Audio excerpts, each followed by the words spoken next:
Great. Nice seeing you today. Week 2 of your post-injury. Remember, we're talking about the back. Any bruise takes a long time to get through, and especially when you have contusion of the outside blunt surface and the inside, it's a double hit, so it's going to take a lot longer than you thought.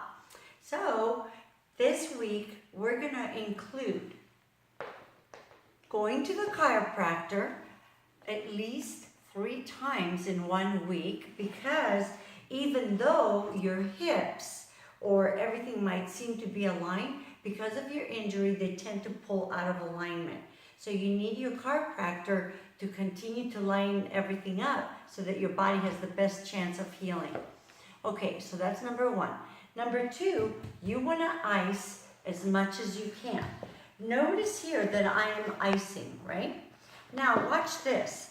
I'm going to go ahead and stretch while I'm icing. Remember, last week we were doing the stretch in a seated position, doing it this way. Because we're getting more flexible now and we're working on our injury, we can increase our stretch. So you're going to lay down on the ice pack if you can. Bring your right ankle on your left knee, and again, press away with your right arm. Hold it there and try to relax, squaring off your hips. You want to do that on both sides. If you find that this is too easy for you, go ahead and bring your left leg up and draw it into the body. So not only are you opening up the hip, but you're also stretching the gluteal muscle. The muscles not only get out of, they get tight and out of alignment, but they also tend to become inflexible. So not only do we need to stretch the muscles in the back, but the ones in the front. Lengthening your arms out and your legs, you can reach as far as you can away from your body, lengthening your spine. Next week, for week 3, we're going to talk about the inversion table. So now, chiropractor, rest, ice, and then the last thing I want to tell you is the heat.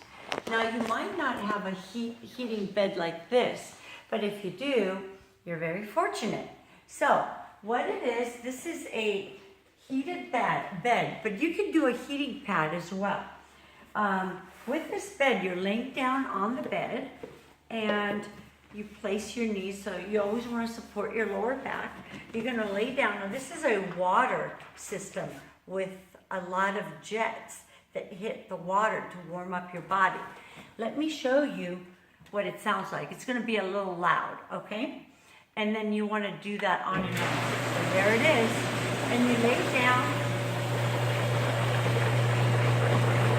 and you allow the water and the heat and the jets to beat on your back, relaxing your muscles.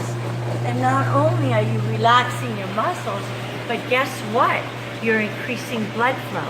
All right, see you next tomorrow for week 3.